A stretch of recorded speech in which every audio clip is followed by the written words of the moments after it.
Oi, pessoal, eu sou a Liliane Borges, eu tô aqui hoje para fazer essa palestra, uma palestra pública virtual pelo Centro Espírita Amor e Caridade do Jardim Aureni 3. Nós funcionamos, né, lá nesse setor já há mais de 25 anos e temos aqui os canais, temos Facebook, o YouTube e também temos o Instagram. Estamos realizando a palestra virtualmente porque as nossas atividades presenciais estão suspensas em razão da pandemia.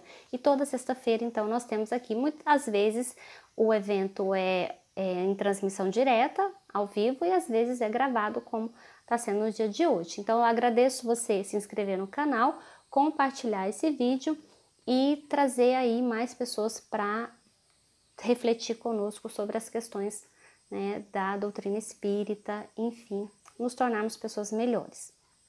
Hoje o tema é bastante interessante, eu tenho que apertar um pouquinho para conseguir falar no tempo, né? Então agora eu vou pedir para cada um de nós fazermos uma pequena pausa, né? Baixar a adrenalina, deixar os nossos pensamentos se acalmarem, né? Para que o nosso coração seja terra fértil, né? Seja solo sagrado para as palavras, para a reflexão que será proferida aqui nesse momento. Então, vamos fechar os nossos olhos e, nesse momento, vamos falar com Jesus, Mestre amado. Eu te agradeço profundamente a oportunidade de estar aqui, trazendo um ensinamento, trazendo uma reflexão, trazendo uma palavra. E agradeço a toda a espiritualidade que nos acompanha, que nos assiste, que nos impulsiona e nos direciona ao caminho do bem. Que cada um, nesse momento, receba, onde estiver, as energias positivas e benéficas para superar todas as dificuldades e, principalmente, renovar a sua fé. Mestre amado, muito obrigada pela oportunidade, muito obrigada pelos ensinamentos. Esteja conosco, agora e sempre. Que assim seja.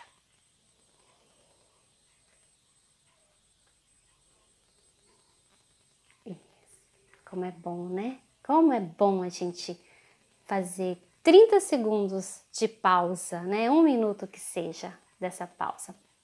Pessoal, a Dona Nelly, ela nos incumbe, né, a cada um dos que se dispõe a fazer esse trabalho aqui da divulgação da doutrina espírita e de reflexão sobre esses temas. E o tema escolhido de hoje é a 4ª parte do Livro dos Espíritos. Eu vou estar aqui, estou com minhas anotações, porque são assuntos bastante densos, eu fiz algumas anotações, não quero deixar de falar com vocês sobre alguns pontos, tá? Então, eu queria, só para vocês se situarem aí, o Livro dos Espíritos, eu estou utilizando aqui a tradução do Guilherme Ribeiro, né, publicação da FEB, e esse capítulo é a última parte do Livro dos Espíritos. Ele trata das esperanças e consolações, e é dividido em 2 capítulos. O primeiro capítulo fala das penas e gozos terrestres, e o segundo capítulo fala das penas e dos gozos futuros, tá? Ao todo são compõe, né, as questões 920 a 1019 do Livro dos Espíritos, tá? Então, quem quiser acompanhar, eu recomendo, faça a leitura depois, tem bastante informação, né, histórias, enfim, relatos que convém a gente ler e amadurecer um pouquinho. Então, eu queria falar, eu trouxe alguns pontos, né, não vou falar especificamente de cada pergunta, porque senão esse capítulo aqui é tema para um seminário, né, para várias horas de conversa e de reflexão. Mas eu quero falar um pouquinho sobre alguns pontos específicos que eu destaquei para vocês. E o primeiro deles é falar sobre a felicidade e infelicidade. Então, perguntado lá sobre a medida da felicidade. E a medida da felicidade terrena, ela é feita em 2 aspectos, no aspecto material e no aspecto moral. Mas antes de dizer quando é, né, qual é a medida da felicidade, no aspecto moral e no aspecto material, eu quero dizer o que está previsto, né, nessa obra do Allan Kardec, que o homem é responsável por sua própria infelicidade, pois desvia constantemente das leis de Deus. Olha se isso não é brilhante e é uma maneira muito clara da gente saber quando é que a gente vai... Existe felicidade eterna? Alguém vai ser feliz para sempre? Como que funciona isso? A resposta está aqui, olha, a responsabilidade de cada um pelo seu estado de espírito. E como é que a gente consegue isso? Obedecendo a lei divina. E onde é que está a lei divina? Na consciência de cada um. Então, começamos por aí, né? Nós somos responsáveis pela nossa infelicidade. Sinto muito, né? Sinto muito em dizer isso, mas sim, somos responsáveis. Então, não temos que culpar ninguém, não temos que culpar Deus, não temos que culpar o governo, não temos que culpar pai e mãe. Sim, somos nós os responsáveis pela nossa felicidade, pela nossa infelicidade. Então, qual é a medida da felicidade material? O Espírito nos diz a posse do necessário e a saúde do corpo. Parece simples, né? Então, para ser feliz, basta eu ter o quê? Ter o necessário, um aspecto material, não é? E ter um corpo saudável. Mas muitas vezes a gente confunde qual é esse necessário. E o nosso necessário, ele passa a ter outros valores, né? E aí gera o que? A infelicidade, quando falta o necessário e o corpo adoece. Então, a infelicidade, ela ocorre pela falta do necessário e pela doença no corpo. Então por que é culpa minha? Porque depende do que eu considero necessário para a minha vida, não é? Eu já ouvi pessoas dizer, e eu mesma já ouvi dizer, mas eu preciso daquela roupa, eu preciso daquele carro, eu preciso daquele bem, porque senão não vou ser feliz. Olha, é mesmo necessário isso? Esse bem? Esse bem, ele vai, a ausência desse bem, ele vai te causar infelicidade? Então não é culpa de ninguém, né? É culpa, o valor que eu dei para isso. E aí a gente poderia falar horas sobre isso aqui. Mas eu quero entrar então em qual é a medida da felicidade no aspecto moral. Consciência pura e fé no futuro. Para ser feliz, consciência pura e fé no futuro. O que é consciência pura? Olha, a crença em Deus, no bom, no belo, no justo, nessa força superior que rege tudo, isso nos traz uma consciência de que há continuidade das coisas, não é? Nada é ao léu. E a gente vai falar mais um pouquinho disso mais para frente também. Então, consequentemente, a infelicidade é a consciência pesada. Olha só, eu não falei há pouco que a lei divina, a lei de Deus não está cravada aqui na nossa consciência? Certo. Se eu faço uma coisa que fere a lei divina, a minha consciência vai apitar. A minha consciência vai acender a luzinha de alerta e isso vai me dar um desconforto. Isso vai me gerar um desconforto. Esse desconforto, ele é o que? Consciência pesada. A gente costuma brincar isso, não é? Nossa, fulano tá com a consciência, nossa, fiquei com a minha consciência pesada porque eu não fiz isso, porque eu não fiz aquilo. Nada mais justa essa expressão, né? Então, consequentemente, a infelicidade é, né, no aspecto moral, consciência pesada e a falta de fé no futuro. E aí, esse primeiro capítulo, né, dessa parte, quarta, ela traz outras reflexões, né, sobre fatores na nossa vida terrena, no nosso momento encarnados aqui no planeta Terra, que eles são fatos que vão gerar essas infelicidades ou infelicidades do nosso dia a dia. Então, como é que nós vemos a perda dos entes queridos, né? Aquelas pessoas que nós amamos. Como é que nós enxergamos isso? E aqui eu vou lembrar vocês uma fala de Jesus que diz que conheça a verdade e a verdade vos libertará. A perda dos entes queridos, no caso a morte, se eu tenho consciência que depois da morte, o que acontece depois da morte? Então eu vou saber que isso é uma pausa, não é? Então, o que dói? Dói a saudade, não é? Dói a falta desse familiar. Essa dor, né? Essa dor que nos faz, muitas vezes, faz mães, né? Perderem o sentido, faz filhos, faz, né? Cônjuges e amigos e tantas pessoas ao longo, né, da nossa existência que são queridas e que nós vemos partir. Eu vi uma palestra e o médico contou falando da longevidade. E aí, o que acontece, né, com a extensão da longevidade? Então, uma senhorinha de 117 anos, né, perguntou para o médico: doutor, o senhor reza? Rezo. Será que o senhor pode pedir para Deus, perguntar para Deus se ele se esqueceu de mim? Porque todo mundo já foi. Meus parentes já se foram, meus filhos já se foram. Será que ele esqueceu de mim? Uma senhora de 117 anos. E olha só a reflexão que a gente faz, né? É a saudade dessas pessoas, né? Mas Deus não esquece de ninguém. Estamos todos aqui com um propósito, né? Então é preciso a gente conhecer que tem o tempo, né? Tem o tempo de nascer, o tempo de, né, essa vivência, e tem o tempo de morrer. E aí entender que vai chegar um momento em que nós vamos nos reunir com essas pessoas novamente, né? Aí tem uma outra parte que fala também de decepções, ingratidão e afeições destruídas. Essas decepções e ingratidões, elas também são pontos para que nós possamos nos sentir infelizes quando nós nos decepcionamos com o outro, quando nós sentimos que alguém foi ingrato conosco, não é?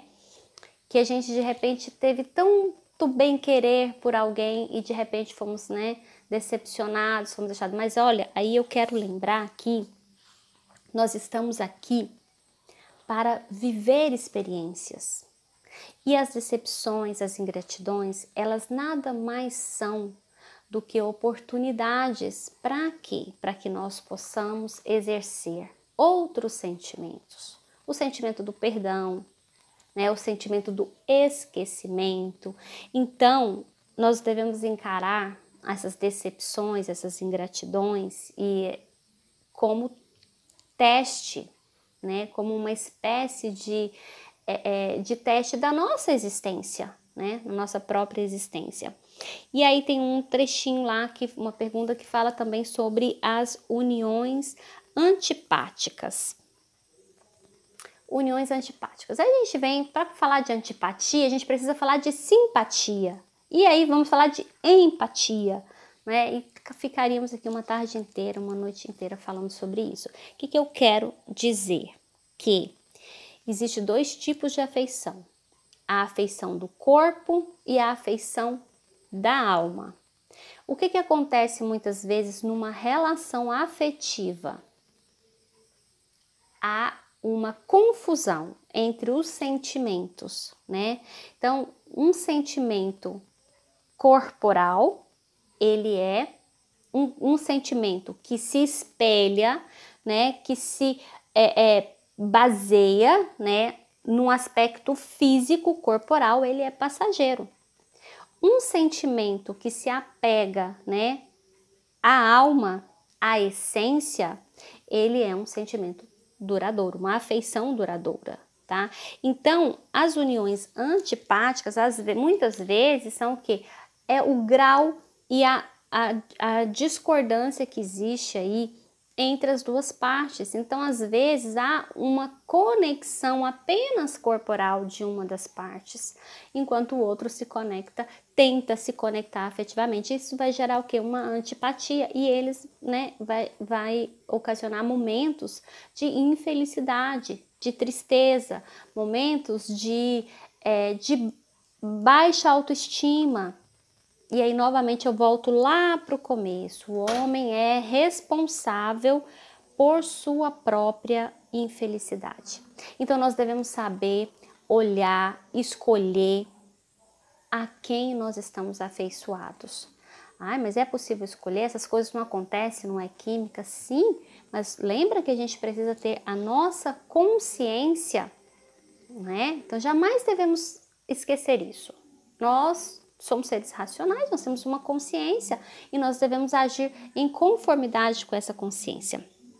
E aí, nesse capítulo traz também uma reflexão sobre o temor da morte como um fato de infelicidade. Então, tem pessoas que têm medo da morte, que tem medo de morrer, que tem medo ou quando uma pessoa morre, tem medo, né, desse espírito, enfim. O que a gente pode, com base, né, nas perguntas existentes aqui nesse capítulo?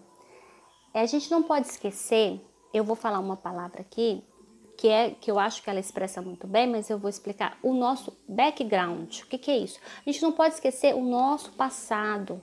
A gente não pode esquecer, eu não estou falando só do nosso passado de ontem, da semana passada, dos nossos pais, não. Historicamente.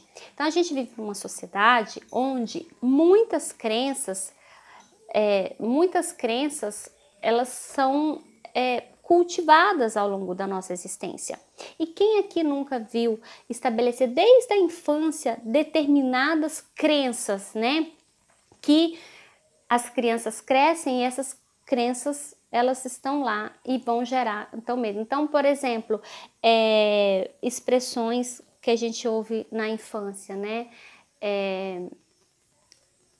O homem vem te pegar, né? O homem do saco vem te pegar, seja boazinha, porque senão à noite você tem pesadelo,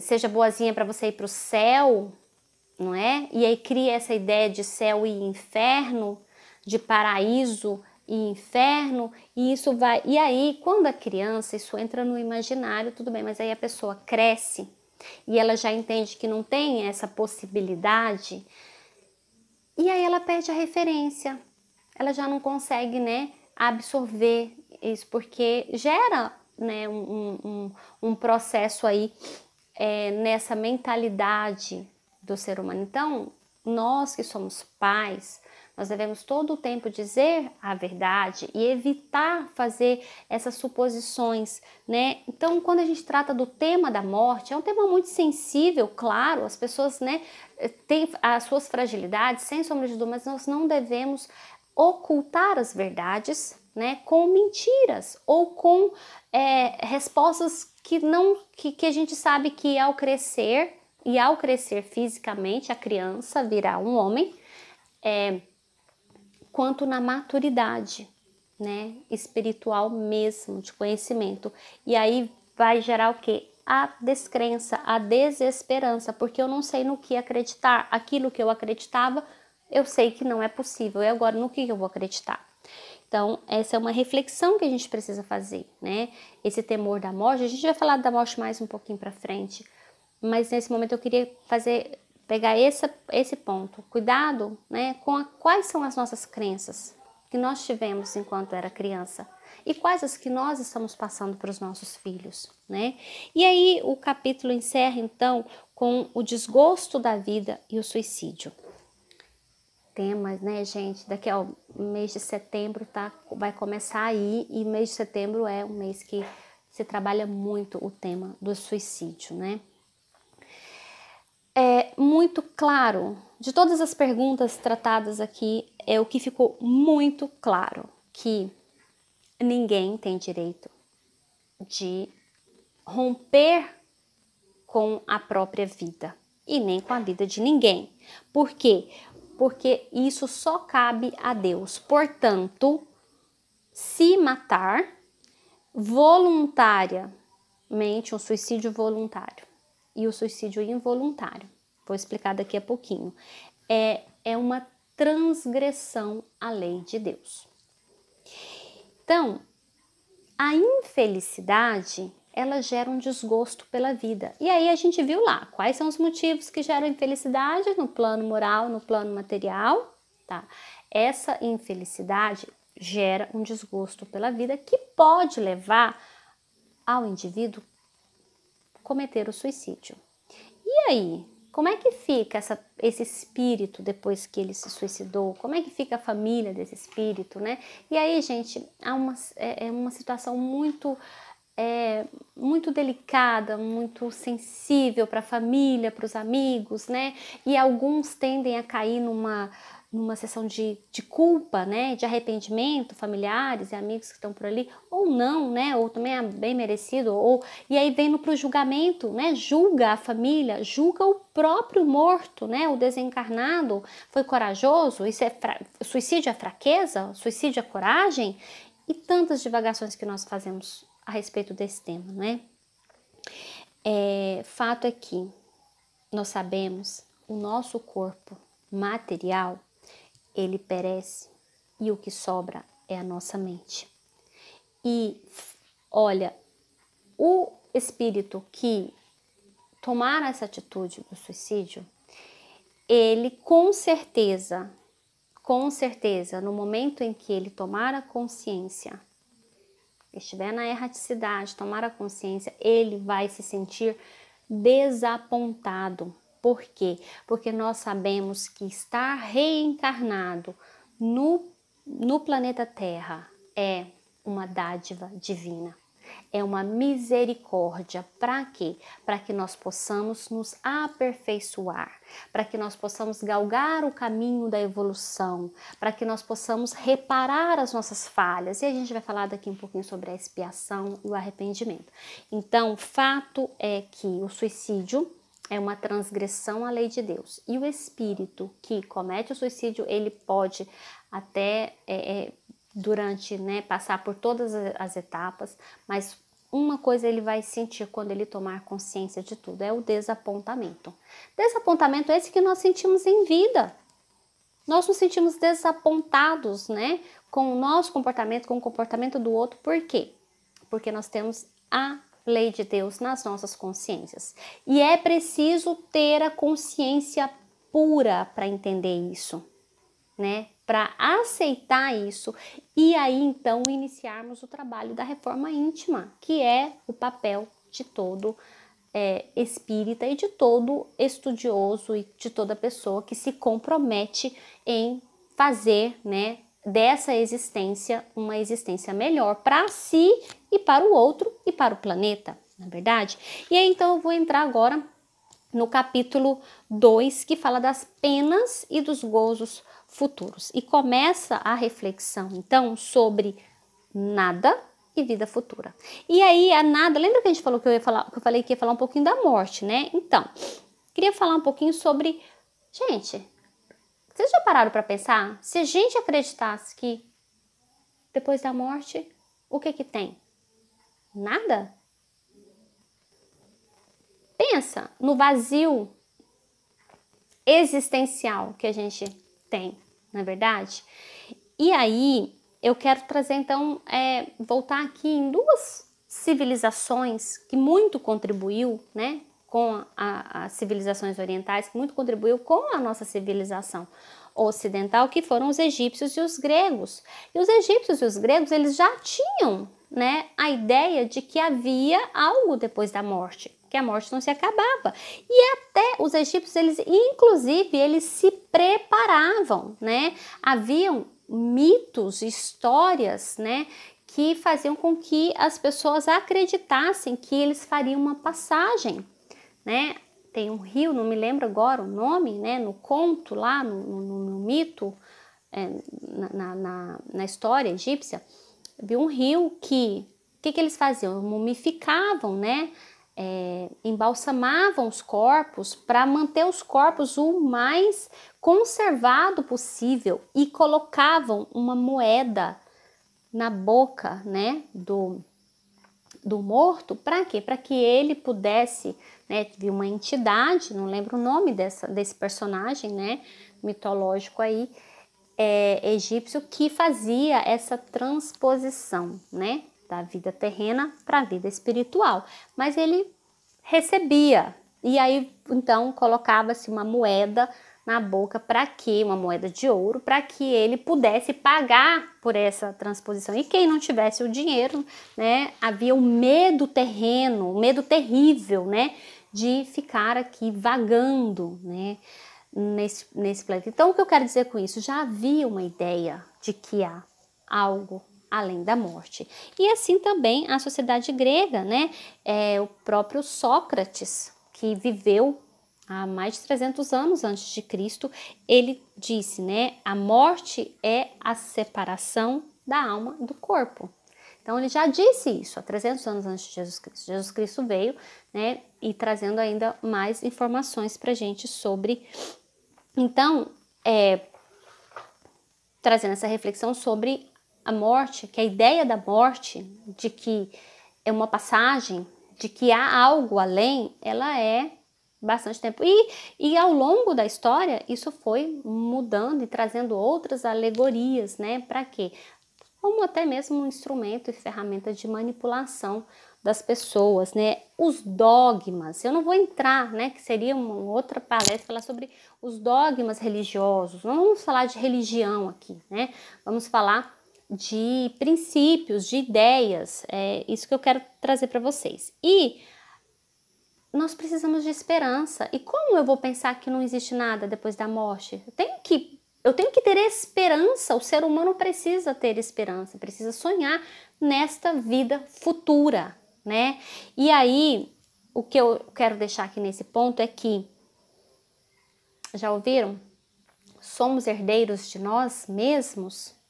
Então, nós somos, e o que nós somos aqui na Terra não muda depois que a gente morre. Nós somos os mesmos, então por isso somos herdeiros de nós mesmos, tá? Então é essa ideia de que existe sim uma continuidade da vida depois da morte, né? E aí caberia ainda a gente entrar aqui, né, em outros elementos para poder fazer essas explicações, e quem tiver dúvida pode mandar pergunta aí pra gente, né, nos comentários desse vídeo ou também lá pelo Instagram, né? Se quiser saber mais, quiser, né, continuar uma conversa, estamos aqui, o Centro Espírita Amor e Caridade, à disposição, né, para esclarecer, para tirar dúvidas e compartilhar informações.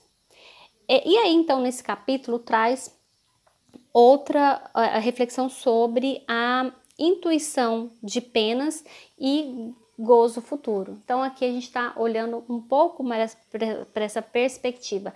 E aí tem uma pergunta muito interessante, fala assim, qual é o sentimento na hora da morte? Qual é o sentimento que a pessoa tem na hora da morte? E o Espírito responde com 3 questões: dúvida, medo e esperança. Tem dúvida aquele que é incrédulo, ele tem dúvida. Tem medo aquele que é culpado, que tem a consciência pesada, né? E tem esperança os homens de bem. Aí eu te pergunto, qual é o sentimento que você deseja ter? Porque nós sabemos que a vida é finita. Um dia todos nós morreremos. É a única certeza que nós temos. E eu te pergunto, qual é o sentimento que você quer ter? Um sentimento de dúvida? O que será? Será que é isso mesmo? Para onde que eu vou? O que vai acontecer? Um sentimento de medo? Ai, meu Deus, o que eu fiz? Tanta coisa errada que eu fiz. Como é que eu vou encarar essas pessoas que, né, que eu já fiz de alguma maneira, prejudiquei? Ou a esperança, né? Nossa, o que me aguarda, né? que bom que eu vou ter uma nova oportunidade, enfim. A gente sabe, né, que a reencarnação, ela é essa oportunidade. Do aspecto físico, né, para essas pessoas que têm medo do aspecto físico, ela tem medo, eu tenho medo, vai doer, como é que é, né, tantas dúvidas, como é que é esse desenlace, como é que é esse momento. E aí, o que a gente pode dizer? As pessoas dizem assim, é como você desmaiar, né? Deve ser como você desmaiar. Eu nunca desmaiei, eu não sei. Mas o que a gente sabe dos relatos, inclusive dos relatos de espíritos, né, desencarnados, é que a gente sabe que há um desligamento, então não tem dor, né? Quem já desmaiou é aquele tipo assim, apagou, aí você acorda, né? E é uma outra realidade, uma outra situação, tá? E também quem já teve anestesia, né? Anestesia geral, foi fazer uma cirurgia, tomou anestesia, pum, você lembra até o momento da picadinha e daí acabou. Quando você acorda, já aconteceu a cirurgia, já aconteceu tudo. Então, a dor que se sente, por exemplo, uma pessoa que sofreu um infarto, uma pessoa que sofreu, né, um acidente, uma coisa, essa dor é a dor do impacto ali do físico, né, e que ela vai ficar gravada ali, mas o momento do desenlace em si, os relatos não é dolorido, não tem dor, né, então a dor que tem, a dor que ele fica mentalizando, né, depois da morte, e sentindo essa dor do corpo físico, né, em razão da causa da morte, né, mas não o desenlace em si, tá?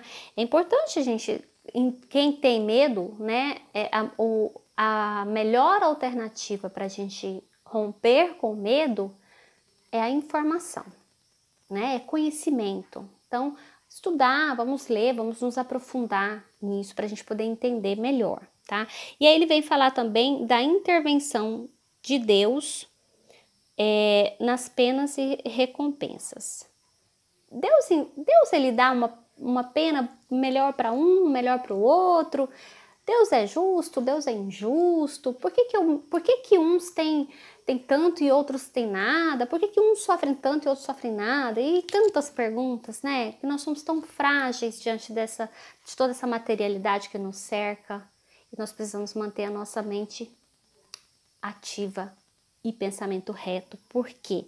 Porque senão a gente cai no lance da culpa. E aí eu culpo Deus pela minha pobreza, eu culpo Deus pela minha doença, eu culpo Deus pela minha infelicidade, eu culpo o governo, eu culpo meu amigo, eu culpo meu pai, minha mãe. E nós é que somos responsáveis por isso, né? Deus, ele se preocupa, se ocupa de todos os seres que ele criou. Isso tá lá no Livro dos Espíritos. Deus se preocupa, se ocupa, desde o mínimo ao máximo ser que ele criou. Ele não esquece nenhum deles. Então, quando nós sentirmos verdadeiramente a presença de Deus em nós, nós jamais nos sentiremos sozinhos. Porque Deus é toda a nossa essência. Olha que profundo isso. Então, lembra quando a gente falou do suicídio, né? Que é uma tristeza profunda, uma falta de não sei o quê, que eu não consigo saber o que me falta, nada me preenche nessa vida. Quando nós verdadeiramente nos preenchermos de Deus, a gente não vai se sentir infeliz, a gente não vai se sentir sozinho, porque nós somos Deus. Deus vive em nós e nós somos Deus. Nós somos parte do todo. Deus é tudo e nós somos parte dele. E quando eu tiver plena convicção disso, isso vai crescer dentro de mim de tal maneira que é magnífico, que é maravilhoso. E aí nós vamos partir para quê? Para como eu olho o outro, como eu me relaciono com o outro, como eu transformo o lugar onde eu estou. E partimos para quê? Para um mundo melhor, que é o que nós estamos galgando, né, para ir. E por isso, a gente tem reforça e fala, eu estou olhando aqui porque eu não quero esquecer, né, de nenhum ponto, a importância da consciência, né? Quando nós temos a consciência da presença de Deus em nós, nós fazemos o impossível. É essa a verdade, tá? E aí, então, eu venho falando assim, a gente fala, né? Aqui a gente falou da questão da morte, né? O que me espera depois da morte. O que me espera depois da morte? Melhor seria perguntar o que eu estou fazendo em vida. Porque se a morte é a continuação da vida, então não é o que me espera depois da morte, mas é o que eu estou fazendo agora, enquanto eu estou vivo, né? E aí, então, nessa parte aqui da intervenção de Deus nas penas e nas recompensas, Deus intervém muito pouco. Essa é a verdade. Nós somos responsáveis, né? Existe uma lei, existem leis divinas e nada foge a elas. Nada, absolutamente nada foge às leis divinas. Então, esse é o papel de Deus. Deus criou isso, criou para tudo funcionar. E o que ele faz? Ele permite, ele ajuda, ele manda, ele encaminha os anjos, os espíritos para nos intuir, para dizer, ei, acorda, vamos aproveitar. E olha, tá assim deles em volta de nós, doido para ajudar, sabe por quê? Porque é chegada a hora da nova terra, de uma nova terra, de um novo mundo, e é aqui. E eu vou te contar, é você que está construindo essa terra. Então peça a Deus ajuda para você vencer as suas vicissitudes, para você ter esperança, para você deixar a infelicidade de lado, para você não ter medo. E faça o que tem que ser feito, né? Hoje, no agora. Eu já caminhando para o final, né? Eu quero falar da expiação e do arrependimento, né? Então, o arrependimento, ele é um estado de espírito e a expiação, ela é a própria, ela está na existência corporal, tá? E aí, o que é expiação? O que é prova? Né? A gente caberia falar um pouco mais sobre isso. Mas o fato é que tudo aqui, lembra que eu falei das leis divinas, que ninguém foge a elas são cumpridas, quer você não queira, elas são cumpridas. Então, se você cometeu uma atitude que violou uma dessas leis, vai ter que haver uma reparação. E essa reparação ela é feita por meio das provas e da expiação. Como? Num planejamento, né? Na maioria das vezes, num planejamento entre que você, enquanto desencarnado ainda, junto com seus, né, mentores, sob, né, o olhar divino, vai planejar a melhor maneira de você passar por essa situação, para você melhorar aquela habilidade, né? Pensa que você é um atleta e vai participar de uma competição, aí você vai nada, percebe que você tá o tempo ali não tá legal. O que o seu treinador vai dizer para você? Olha, faça esse exercício aqui para que você tenha mais resistência muscular. Ou então, olha, faça esse exercício aqui embaixo d'água para que você melhore a respiração. Percebe o que eu tô querendo dizer? Você vai treinar algum aspecto para que você possa ser um melhor nadador, que você possa vencer aquela competição. Assim é a nossa vida. Então, vai ter lá, olha, você vai ter essa situação aqui para que você possa vencer. E é isso. Então, a expiação, ela acontece aqui, na existência corporal. E o arrependimento daquilo que você fez, ele vai ser a porta de entrada para a sua melhora espiritual, para a sua melhora, eu estou dizendo no sentido da sua evolução, tá? O estado de espírito não adianta ter as provas, você passar pelas provas e você não se arrepender daquilo que não foi legal ou daquela atitude que não foi realizada, né? Então é preciso ter o arrependimento. E aí ficou muito claro, né, que só o bem se ele responde ao mal. Eu não vou entrar muito aqui nessa questão do bem e do mal, que senão vou acabar passando muito do tempo. Mas enfim, há uma reflexão profunda que a gente precisa fazer sobre o bem e o mal, mas o fato é que nós temos a essência do bem em nós, né? E só existe o mal quando não há o bem.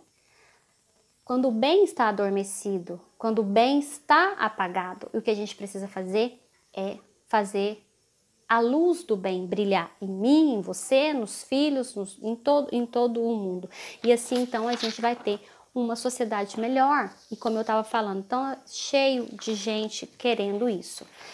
Eu achei muito interessante uma reflexão que diz o seguinte: existem mais pessoas boas do que pessoas más, de índoles más. Mas o problema é que as boas, elas são quietas, recatadas. Elas ficam na sua. E as más, elas são barulhentas, turbulentas.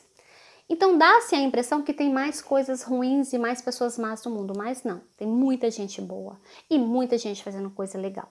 Só que quieta. Então o que a gente precisa fazer? A gente precisa ressaltar as pessoas boas, ressaltar as atitudes boas, elevar o bem, para que o bem se destaque diante do mal.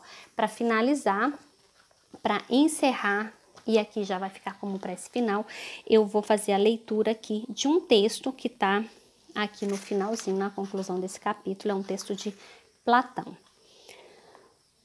que condiz muito com o momento que nós estamos vivendo, né? Com as dicotomias, com os binômios, com as discordâncias que nós estamos vivendo. Guerras de palavras, guerras de palavras. Ainda não basta o sangue que tendes feito correr? Será ainda preciso que se reacendam as fogueiras? Discutem sobre palavras. Eternidade das penas, eternidade dos castigos. Ignorais, então, que o que hoje entendeis por eternidade não é o que os antigos entendiam e designavam por esse termo? Consulte o teólogo das fontes e lá descobrirá, como todos vós, que o texto hebreu não atribuía essa significação ao vocábulo que os gregos, os latinos e os modernos traduziram por penas sem fim, irremissíveis. Eternidade dos castigos corresponde à eternidade do mal. Sim, enquanto existir o mal entre os homens, os castigos subsistirão. Importa que os textos sagrados se interpretem no sentido relativo. A eternidade das penas é, pois, relativa e não absoluta. Chegue o dia em que todos os homens, pelo arrependimento, se revistam da túnica da inocência, e desde esse dia deixará de haver gemidos e ranger de dentes. Limitada tendes, é certo, a vossa razão humana, porém, tal como a tendes, ela é uma dádiva de Deus, e, com o auxílio dessa razão, nenhum homem de boa fé haverá que de outra forma compreenda a eternidade dos castigos. Pois que fora necessário admitir-se por eterno o mal. Somente Deus é eterno e não poderia ter criado o mal eterno. Do contrário, forçoso seria tirar-se-lhe o mais magnífico dos seus atributos, o soberano poder, porquanto não é soberanamente poderoso aquele que cria um elemento destruidor de suas obras. Humanidade, humanidade, não mergulhes mais os teus tristes olhares nas profundezas da terra, procurando aí os castigos.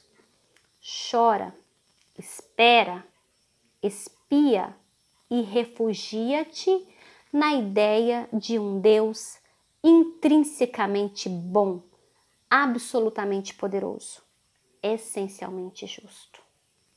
Platão.